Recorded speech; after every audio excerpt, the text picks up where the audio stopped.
हमारे जैसा। हाँ। ओके, ठीक है। तो शैल वी स्टार्ट और we should Yes, wait ma'am. Four minutes to join everyone? So we have got few questions, right, related to physiotherapy, which many of the students are like in doubt, in confusion. Right. Okay. So shall we begin with the questions? Yeah, we shall. Okay. So what is our first question? Ma'am बहुत सारे लोग ये पूछ रहे हैं कि physiotherapy के बाद जो एवरेज पे स्केल होता है, ये कैसे डिपेंड करता है? क्या होता है average pay scale? Okay, pay scale. See, जहाँ तक हमें पता है, pay scale it totally depends on the location you are working. जैसे आप अगर कोई सिटीज़ में काम कर रहे हो, तो फिर वहाँ पे अवेयरनेस ज़्यादा है, तो इवेंचुअली हमारा पे स्केल भी ज़्यादा इंक्रीज़ होते जाता है and it also increases along with our experiences कि आप फील्ड में कितने सालों से काम कर रहे हो, आपका हैंड्स ऑन स्किल कितना अच्छा है। And the most important thing, जब पेशेंट आते हैं वो ये एक्सपेक्ट करके आते हैं कि हम डॉक्टर के पास जाके ठीक कितने जल्दी हो जाएंगे, हमें कितना हम्म, टाइम हम लोग होंगे, हमें कितना टाइम इन्वेस्ट करना है, हमारे पैसे कितने जा रहे हैं। तो फिर पेशेंट का trust in doctor it is also important. So all these factors make the pay scale increase, decrease. So yes, but the average for a bachelor's after completing BPT will be 12,000 to 15,000. This is the maximum I'm saying. Oh, Masters करके थोड़ा ज़्यादा मिल सकता है. Yes. Okay. तो दूसरा question ये है कि सब्जेक्ट क्या होता है बीपीटी में In which year? In first year? Okay, first year. First year देखो हमारी जो यूनिवर्सिटी है वो MUHS है. आपकी कौन सी है? हमारी वाईएसआर है, ओके वाईएसआर तो यूनिवर्सिटी। ना, ओके, तो university to university mostly subjects differ करते हैं, but I don't think first year के ज़्यादा करते होंगे। हमारे यूनिवर्सिटी यानी एमयूएचएस में हमारा पहला था anatomy, physiology, biochemistry, electrotherapy and fundamentals of kinesiology and kinesotherapy. ये ओके। 5 सब्जेक्ट एंड 4 प्रैक्टिकल्स होते थे, एनाटॉमी, फिजियोलॉजी, इलेक्ट्रोथेरेपी और केएसकेटी के। सो इसमें एनाटॉमी इतना ज़्यादा इंपॉर्टेंट है कि कुछ लोग ऐसे भी करते हैं, स्टूडेंट्स भी पढ़ लेते हैं फर्स्ट ईयर में, देन दे मोस्टली फॉरगेट। हमें भी पूरा याद नहीं है, फाइनल ईयर में आके भी we just have to keep revising it, क्योंकि वो या बहुत वास्ट सब्जेक्ट है, क्योंकि हमें पूरी बॉडी ही पढ़नी है, राइट? या सो ये सब्जेक्ट ऐसा है जो हमें भूल के नहीं चलेगा as a physiotherapist, as a doctors. तो काफ़ी इंपॉर्टेंट है। What is our next question? बहुत सारे लोग ये पूछ रहे हैं कि बीपीटी के साथ अगर कॉम्पिटिटिव एग्जाम्स में इंटरेस्ट है तो वो भी प्रिपेयर कर सकते हैं, जैसे कि NEET, UPSC, other competitive exams. Okay, okay. UPSC के लिए अगर हम प्रिपेयर करना चाह रहे हैं तो फिर you can start after passing out after third year, I think, from my point of view. But other people का भी पॉइंट ऑफ व्यू डिफर कर सकता है कि हमें ये भी पढ़ाई मैनेज करनी है और यूपीएससी की भी अगर तैयारी या करनी है तो वो भी करनी है। एंड प्लस पोस्टिंग्स रहते हैं हमारे, पेशेंट को ट्रीट करना होता है फाइनल ईयर में आके, तो जैसे टाइम मैनेज होगा वैसे we can do it according to our capability. और अगर नीट देनी है तो फिर वो फर्स्ट ईयर में आप दोगे मोस्टली। तो हाँ। मतलब आप जिसको भी देनी है उसको ऑफकोर्स बीपीडी में इंटरेस्ट नहीं होगा, कोई और कोर्स अगर करना होगा तो yes they can do according to their ये तो इंटरेस्ट, मेरे भी अकॉर्डिंग हाल टू था, देयर आई मैं तो मेरे भी ये हाल था कि I was not interested, like okay. BPT मेरा चॉइस था, it was my choice, but I thought कि एक और ट्राई कर दे, but eventually I got interested in this field. Like मुझे एमबीबीएस करके भी कुछ सर्जरी नहीं करना था, तो this was a fine field for me. Medical भी है, पेशेंट्स को ट्रीट करते हैं, it's like more of a, अगर सर्जरी के अलावा हम कुछ डॉक्टर बन सकते हैं तो ये भी बहुत अच्छा कोर्स है उसके लिए, तो I just continue with this. Correct. इसमें basically we don't prescribe medications but we treat patients with movement. Movement is medicine in physiotherapy. So और what is our next question? बहुत सारे लोग ये पूछ रहे हैं कि बीपीटी के अलावा like over BPT can I choose BHMS और होम्योपैथी, ऐसा कुछ कुछ और क्वेश्चन है। Okay, okay. So, see, it all depends on your interest, on your personal interest. So, I'll share my story with all of you. कि I was very much interested in physiotherapy itself from the start. मेरे को MBBS करना नहीं था, मेरे को कुछ और नहीं करना था, just physiotherapy because I'm very fond of sports, especially cricket. So I thought कि अभी cricket में तो कुछ हो नहीं पाया, but I can be a sports physiotherapist. So why not to join physiotherapy and treat the sportsmen on the field? So it completely depends on your interest. आपको किस चीज़ में ज़्यादा इंटरेस्ट आ रहा है, क्या पढ़ के ज़्यादा आप खुश हो पा रहे हो। सो यस, एंड स्कोप की अगर हम बात और करें तो फ्यूचर काफ़ी है फिजियोथेरेपी का, इंडिया में भी बढ़ रहा है awareness. So this is the quite good field. Yes, आपका मेरे को तो जानना है कि आपको कैसे इंटरेस्ट मतलब बिल्डअप हुआ यहाँ पे? मैम मेरा तो कुछ ऐसा हॉल था कि मैं खुद ट्रस्ट नहीं करती हूँ, लाइक आई डोंट बिलीव कि होम्योपैथी और आयुर्वेदा ये सब, मुझे पर्सनली इंटरेस्ट नहीं है। सो मुझे सीट मिला था आयुर्वेदा में और होम्योपैथी में, आई डेंट चूज इट बिकॉज अगर मैं ही ट्रस्ट नहीं करती हूँ को तो मैं usually I can't heartfully treat patients of that facility. So okay, moreover if not MBBS, my 90% of other option was BPT. अगर एमबीबीएस नहीं करनी है तो बीपीटी ज्वाइन करना है, बाकी कुछ कोर्सेज नहीं करना था। सो ओके, इस वजह से फाल था मेरा। That's great. Okay, ma'am so question ये भी है कि बीपीटी ज्वाइन होने के लिए क्या कॉम्पिटिटिव एग्जाम्स होता है? ओके, तो सबसे बेसिक तो नीट है एंड आई थिंक अभी नीट भी कंपलसरी कर दिया है सारे यस, अभी कॉलेजेस में। So yes, we have to be eligible in NEET, and if one is aiming for government colleges, so minimum 400 plus 420 plus score तो होना चाहिए अगर आप KEM, नायर, GMC के लिए ट्राई कर रहे हो तो if you are okay with private colleges, then थोड़ा अगर कम ऊपर नीचे स्कोर होता है then it's okay. यस। और मैम बहुत सारे गूगल का क्वेश्चन भी ये हैं कि can I use A stethoscope Sorry, what? In BPT में, क्या हम स्टेथोस्कोप यूज करते हैं? ये बहुत सारे क्वेश्चंस मैंने भी खुद सर्च की थी जब मैं बीपीटी ज्वाइन हो रही थी कि हम स्टेथोस्कोप यूज कर सकते हैं कि नहीं, क्या हम जैसे डॉक्टर यूज करते हैं वैसा कर सकते हैं कि नहीं? Yes of course first year से ही हमें स्टेथोस्कोप यूज करना होता है जैसे हमें फर्स्ट ईयर में फिजियोलॉजी के प्रैक्टिकल्स में वाइटल्स पढ़ाए जाते हैं बीपी लेना सिखाते हैं तो हमारा स्टेथोस्कोप का काम फर्स्ट ईयर से चालू हो जाता है and while coming till third year हम पेशेंट्स देखते हैं असेसमेंट लेते हैं तो while taking assessment of course we check for vitals हर हम्म। इसमें न्यूरो ऑर्थो में कार्डियो में तो बहुत जरूरी हो जाता है देन गायनी का अगर कोई केस आ जाता है तो उसमें हम मदर का वाइटल्स इन्फेंट्स का वाइटल्स लेते हैं रेस्पिरेटरी रेट चेक करते हैं तो बीपी में तो बहुत जरूरी हो जाता है तो यस स्टेथोस्कोप का फर्स्ट ईयर से यूज होता है या और मैम मैं खुद एक लाइन फ्रेम करना चाहती हूँ कि बहुत सारे वेब सीरीज में गूगल में बोलते हैं कि एमबीबीएस खून पीता है, सिर्फ एमबीबीएस नहीं फिजियोथेरेपी में भी खून पीता है, हम बहुत खून दे चुके हैं। एक्चुअली आई डिडंट या आई डिडंट थॉट कि हमें भी ब्लड टेस्ट वगैरह सब कुछ पढ़ाया जाता है, but when it was very first time to prick myself I was like very much uptight, but then वो तो आदत हो गई है हर दिन करना वो सब लाइक या एग्जैक्टली सो फिजियोथेरेपी भी बिल्कुल खून पीता है। This is also not that easy क्योंकि यस। बहुत इसमें पढ़ना पड़ता है बट इफ इंटरेस्ट है पैशन है तो नथिंग इज इम्पॉसिबल यस सब दैट्स राइट। मैम और नेक्स्ट क्वेश्चन है कि बुक्स क्या यूज करना है? कि बहुत सारी इन बुक्स हैं मार्केट में, यस इन फर्स्ट ईयर बहुत सारी बुक्स होते हैं मार्केट में, बहुत सारी एडवांस बुक्स होते हैं, फिजियोथेरेपिस्ट के लिए कैसे बुक्स यूज करने चाहिए?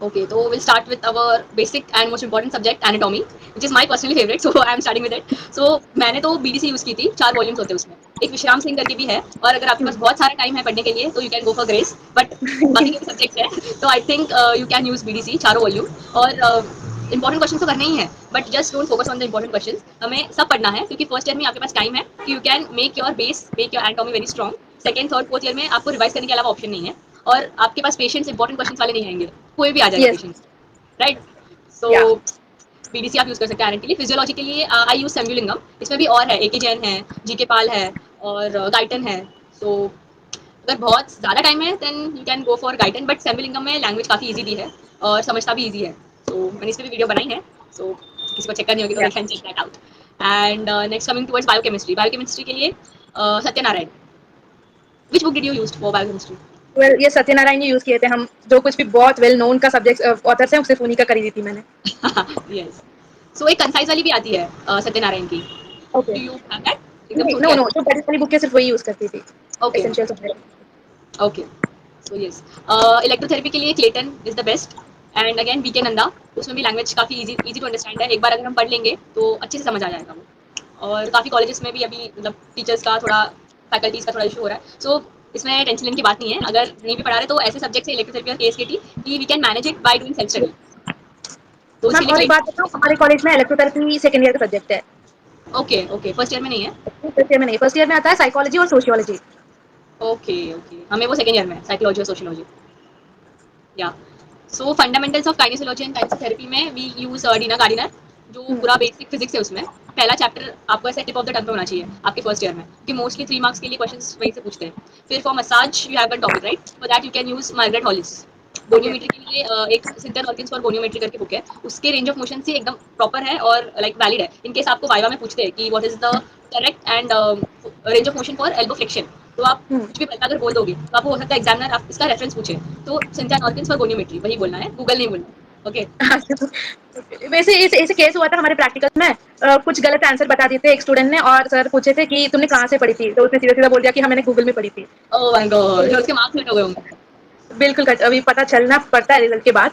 हाँ तब तो एनाटॉमी सर का भी बहुत डांट पड़ी थी, बुक का नाम ही नहीं पता है, ऐसा कुछ हुआ था। Oh my God.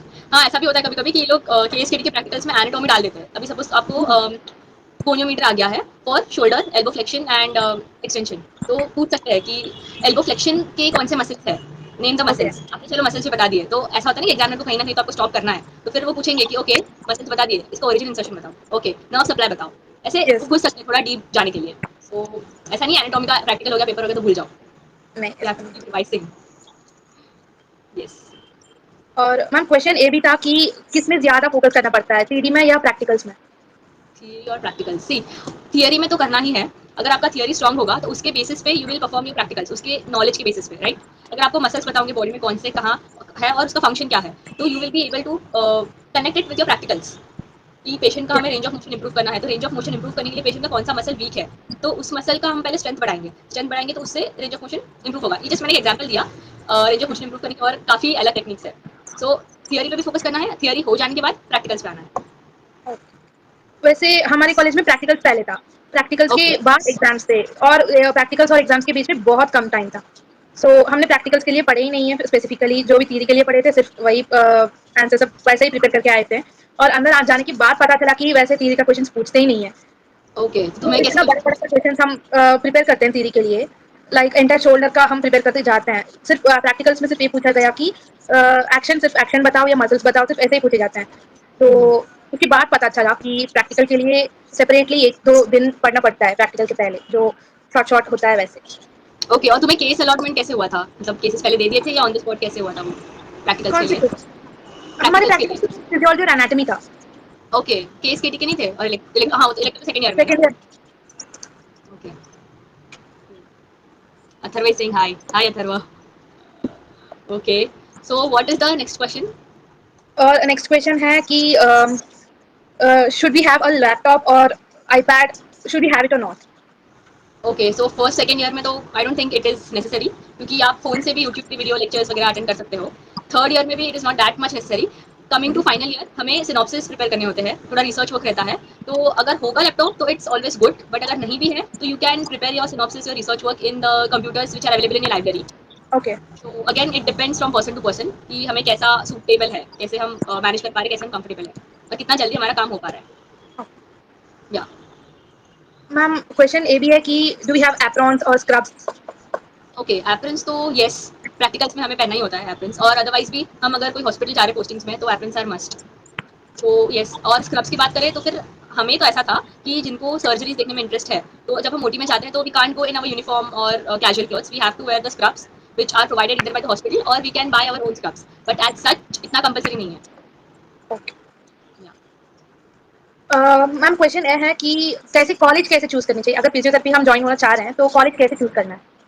College okay, so mostly I think लोगों के मार्क्स के ऊपर भी कौन सा कॉलेज चाहिए हमें वो डिपेंड करता है, क्योंकि जैसे अगर मार्क्स हमें 400 प्लस आ रहे हैं तो हमारे एक्सपेक्टेशन भी बढ़ जाते हैं कि अच्छा कॉलेज भी मिलेगा। तो या there are 2 to 3 factors which you should always remember while like choosing a college. It should have completed at least 5 or 6 years। एकदम नए नए कॉलेज में मत लेना एडमिशन, क्योंकि काफ़ी प्रॉब्लम्स आ सकते हैं। Secondly your marks, thirdly the exposure, okay. Right? Patient का एक्सपोजर कितना है वो कॉलेज में, हमें कितना सीखने मिलेगा, ये सारी चीज़ें भी डिपेंड करती है। तो ओपी तो होनी चाहिए कॉलेज में, जिस कॉलेज में हम ज्वाइन कर रहे हैं ओपी तो बिल्कुल होनी हाँ, चाहिए। और वहाँ पे एडवांस फैसिलिटीज़ क्या है फिजियोथेरेपी की, जैसे मोडालिटीज़ है या नहीं अच्छे। बाद में केएसकेटी मतलब काइनेसियोलॉजी काइनेसियोथेरेपी के लिए जो हम यूज़ करते हैं थेराबैंड्स, स्विस बॉल, ऐसे सारे इक्विपमेंट्स फिजियोथेरेपी के इक्विपमेंट्स है या नहीं, ये भी हमें ओके। देखना चाहिए। And I think we should personally visit the college before taking yes. Admission into it. और मैम क्वेश्चन ए भी है कि साइकोलॉजी और सोशियोलॉजी का यूज क्या है फिजियोथेरेपी में? ओके, सो साइकोलॉजी बेसिकली हमें ह्यूमन माइंड का स्टडी इसमें करना होता है, ह्यूमन बिहेवियर का स्टडी करना होता है। इसमें काफ़ी सारी चीज़ें आ जाती हैं, जैसे लर्निंग, मोटिवेशन, कोई साइकोलॉजिकल डिसऑर्डर्स आ जाते हैं जैसे डिमेंशिया, सिजोफ्रेनिया, ये सारी इसमें चीज़ें पढ़नी होती है। और अगर किसी को न्यूरो में इंटरेस्ट है तो उसमें पार्किंसनिज्म आ गया, ऐसे काफ़ी न्यूरोलॉजिकल डिसऑर्डर्स है जिसमें हमें लाइक ब्रेन में जो चेंजेस होते हैं, राइट, तो वो साइकोलॉजिकली भी हो सकते हैं। तो हमें पेशेंट का बेसिकली बिहेवियर जानने के लिए हमें साइकोलॉजी पढ़ना होता है, ओके। अंडरस्टैंड करने के लिए। या और सोशियोलॉजी इसका सच हमें हमारे देश में क्या चल रहा है, क्या नए ओके। नए स्कीम्स आ रहे हैं, क्या प्रॉब्लम्स चल रहे हैं, जैसे चाइल्ड लेबर हो गया, डाउरी सिस्टम हो गया, ओके, उसके लिए यस। अवेयर करना। मैम क्वेश्चन ये भी है कि आपके कोई व्यूज है इस पे, किसके मैम? साइकोलॉजी और सोशियोलॉजी? वेल सब्जेक्ट्स तो बहुत इजी थे और पीरियड्स भी उनका जो फैकल्टी है बहुत लाइक फ्री थे, तो वो सब्जेक्ट्स तो फेवरेट है। Okay right. और बहुत इजी भी होता था कि हम कुछ बेसिक वर्ड्स याद करने पड़ते हैं, उसके बाद जो भी हमारे माइंड में है बेसिक का नॉलेज होता है, तो हम इजीली पास कर सकते हैं उस सब्जेक्ट में। तो yes। राइट। और मैम क्वेश्चन ये भी है कि रैगिंग होगा कि नहीं सीनियर्स जूनियर्स का ये कुछ सब कुछ। ओके, ओके, रैगिंग तो नहीं होना चाहिए, बट अगर होता भी है तो you should, I think one should take it in a friendly way, but ragging is totally wrong, I am not promoting it. Yes। थोड़ी मस्ती चलती है सीनियर्स और जूनियर्स के बीच, तो वो भी एक लिमिट में लाइक होनी चाहिए और म्यूचुअली होनी चाहिए कि मतलब जूनियर ऑफेंड नहीं होनी चाहिए, जूनियर की फीलिंग्स को हर्ट नहीं होना चाहिए, ऐसा थोड़ा कॉन्वर्सेशन हम कर सकते हैं बट रैगिंग नहीं। यस। वैसे मैम आपके कॉलेज में मैम सर ये सब होता है, विश हाँ करना? हाँ, yes, but it is not compulsory, bombarding नहीं होता कि सीनियर आ गए तो झुको, good morning sir, good morning uncle, ऐसा नहीं होता। सो यू नो रिस्पेक्ट अंदर से आनी चाहिए कि हाँ भाई सीनियर को देखिए, ओके वो गुड तो है। मॉर्निंग, या फर्स्ट ईयर में मैं मुझे भी कुछ अलग अलग सा था कि ये सब क्या है। मैम मैम सर तो ठीक है, उस उनको आते जाते वक्त गुड मॉर्निंग बोलना ये सब कुछ लाइक फनी फनी था। और ये लोग हमारे कॉलेज में ना ये भी बताते हैं कि जब फैकल्टी होते हैं उनकी सराउंडिंग में तो हमें मैम सर मत बुलाओ करो, सब विश मत करो, ऐसा कुछ था। तो it was like personally I don't like it and I will not prefer for my juniors if yes okay. They are. और मैम क्वेश्चन ये भी है कि जब हमारे घर के व्हीकल्स जो होते हैं उनके ऊपर डॉक्टर का साइन लगा सकते हैं कि नहीं? Okay, that is strange, but see इसमें भी सबका पॉइंट ऑफ व्यू अलग हो सकता है। अगर किसी को पसंद है तो they can go for it, but for me I would not do that, क्योंकि यस। जब तक डॉक्टर नहीं बन जाते तब तक, once you are a doctor, yes you could do it. Again it depends from person to person. But ma'am मेरे हिसाब से आई थिंक हमें तभी लगाना चाहिए कि जब अगर वैसे वो लगाते हैं इसलिए कि जब ट्रैफिक में कुछ हो गए, कुछ एक्सीडेंट्स हो गए हैं तो उस लेवल के हिसाब से हमें बुलाया जाए। तो हमें तभी ओके, लगाना पड़ता है कि जब हम हेल्प कर सकते हैं कि नहीं उस पर्टिकुलर सिचुएशन में। अगर हम कर सकते हैं तो हम लगा सकते हैं, अगर हम हाँ, नहीं कर सकते हैं तो we should not I think. Right, कर सकते हैं उसके लिए, like we should be confident enough on our knowledge कि yes I am capable, I could help other people. Yes. या और मैम क्वेश्चन ये भी है कि ये प्रोफेशनल कोर्स है या कुछ टाइम पास की कोर्स है? Of course it is professional, of course. 4 साल तो पढ़ते हैं हम और इंटर्नशिप भी होता है। हाँ, we are studying all the medical subjects. First year में यस। anatomy, second year में pathology, microbiology, third year में we study surgery, medicine, and again in fourth year we are studying in more depth cardiology, neurology, MSK, that is ortho, community. So of course it is yes. a profession. और ma'am Any question ये है कि can be like अगर हम कर सकते हैं, help कर सकते हैं, तो जाके ओपनली कर सकते हैं कि नहीं? कुछ प्रॉब्लम तो नहीं होगा फिजियोथेरेपिस्ट होके इनने कुछ हेल्प किया और उसमें कुछ अगर प्रॉब्लम हो जाए तो like the patient is already like he is not particular, हमने कुछ जाके हेल्प की, हमसे जो कुछ हो पाया हमने किया, और कुछ अगर हो गया तो इन केस प्रॉब्लम हमारे ऊपर आ गया तो वैसे कुछ होता है कि नहीं? help in which case? Can you give an example? Like ma'am किसी भी चीज हो, like if you are in hospital और होटल और इन रोड एक्सीडेंट, हम जाके हेल्प करने की ट्राई कर रहे हैं, अगर इफ इन केस पेशेंट को कुछ हो जाए और वो मर जाए लाइक वैसे कुछ हुआ, तो केस तो हमारे ऊपर तो नहीं आ जाएगा ना? लाइक हमने हेल्प तो किया ना, we did our trying but Okay. Okay. So you are asking that हम CPR वगैरह दे सकते हैं कि नहीं यस। इमरजेंसी सिचुएशंस में? Yes. So again that will depend on the situation, on the like people around there and their mindset. So you should always take a consent before doing anything on the patient. If he and the relatives are okay, then you could go ahead. But अगर नहीं, अगर आप सोच रहे हो कि situation मेरे control के अंदर नहीं है, then of yes. course I think you should call the ambulance in any emergency. Yeah. Ma'am question ये भी है कि वाइवा के लिए कैसे अटेंड होना है, प्रैक्टिकल्स के लिए कैसे लाइक कैसे जाना है? Okay. कुछ ट्रिक Like तो है लाइक? presentation. यस। एप्रन तो सबसे पहले पहनना है। You should girls should tie their hairs and I think bun बना के जाएंगे तो it is very good option, क्योंकि आपके बाल बाहर नहीं आएंगे। So you know you will look neat and tidy, because जो हम बोलते हैं that is also gives us, that also gives us marks, but more of जो हमारा बॉडी लैंग्वेज होगा, जो हमारा बात करने का ढंग होगा, तो उस पर भी एग्जामिनर्स हमें मार्क्स देते हैं, communication yes. Skills, word language. So you should always look presentable. और हम लोग तो एप्रन पे हमारा सीट नंबर भी लगाते थे कि लाइक एग्जामिनर को कंफ्यूजन ना हो कि okay yes. This seat number, ये सीट नंबर था, so you can call the numbers easily. Ma'am ये भी है कि क्वेश्चन कि फिजियोथेरेपिस्ट का सोसाइटी में रिस्पेक्ट कैसा होता है? रिस्पेक्ट कैसा होता है? ओके, ओके, रिस्पेक्ट तो होता है of course. Respect her profession का होता है, क्योंकि every profession is unique and useful in its own way. जो हम कर सकते हैं वो कोई और प्रोफेशन वाले नहीं, राइट? और जो दूसरे प्रोफेशन वाले कर सकते हैं वो हम नहीं कर सकते। सो रिस्पेक्ट इवेंचुअली हर एक इंडिविजुअल प्रोफेशन को है। यस। मैम क्वेश्चन ये भी है कि बीपीटी के साथ हमें स्टॉप कर देनी चाहिए या मास्टर्स पीएचडी ऐसे भी करनी चाहिए?